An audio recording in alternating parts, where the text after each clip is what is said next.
UP में एक बार फिर बीजेपी की सरकार बनने जा रही है। विधानसभा चुनावों में बीजेपी गठबंधन को 273 सीटों पर जीत मिली, जबकि सपा गठबंधन सिर्फ 125 सीटें ही जीत सकी। चुनावी रैलियों के दौरान सबसे ज्यादा भीड़ सपा की रैलियों में देखी जा रही थी, जबकि बीजेपी की रैलियों में कुर्सी खाली दिखाई दे रही थी। तो आखिर कैसे जीती बाजी हार गई सपा और सपा गठबंधन ने? चुनावी रणनीति बनाने में चूक हुई या फिर एक रणनीति के तहत सपा को हराया गया? देखिए रिपोर्ट। यूपी चुनाव के नतीजे सबके सामने हैं। 273 सीटों पर बीजेपी गठबंधन चुनाव जीतकर सरकार बनाने की तैयारी में है, जबकि सपा को 125 सीटें ही मिल पाईं। चुनाव प्रचार के दौरान बीजेपी के दिग्गज भी लड़ाई मुश्किल बताते हुए सपा को बढ़त मिलने की बात कह रहे थे। तो ऐसे में ये सवाल उठ रहे हैं कि आखिर कांटे की टक्कर में बीजेपी गठबंधन को 2/3 सीटें कैसे मिल गईं?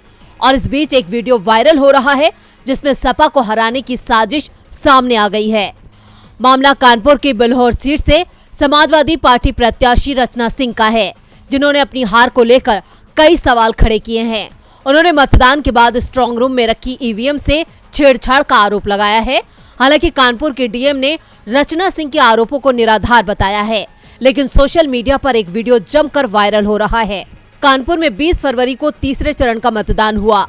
मतदान के बाद जिले की सभी विधानसभाओं की ईवीएम को गल्ला मंडी कानपुर के स्ट्रांग रूम में रखा गया था। इस स्ट्रांग रूम पर लगातार सीसीटीवी से नजर रखी जा रही थी और बाहर सीआरपीएफ के जवान पहरा दे रहे थे। लेकिन 2 मार्च को सपा प्रत्याशी रचना सिंह ने एक ट्वीट किया और आरोप लगाया कि एक व्यक्ति बार बार स्ट्रांग रूम जा रहा है और ईवीएम के साथ छेड़छाड़ कर रहा है। इस व्यक्ति के खिलाफ कार्रवाई की मांग की, जिस पर कानपुर के डीएम नेहा शर्मा ने ट्वीट कर रचना सिंह के आरोपों को खारिज कर दिया। 10 मार्च को आए नतीजों में रचना सिंह को बीजेपी के राहुल काला बच्चा सोनकर ने 43,000 वोटों से हरा दिया। आशीर्वाद दिया। मैं जीवन भर आप सभी की आभारी रहूंगी और साथ ही साथ मैं ये भी कहना चाहती हूँ कि सभी जनता ने मुझे वोट दिया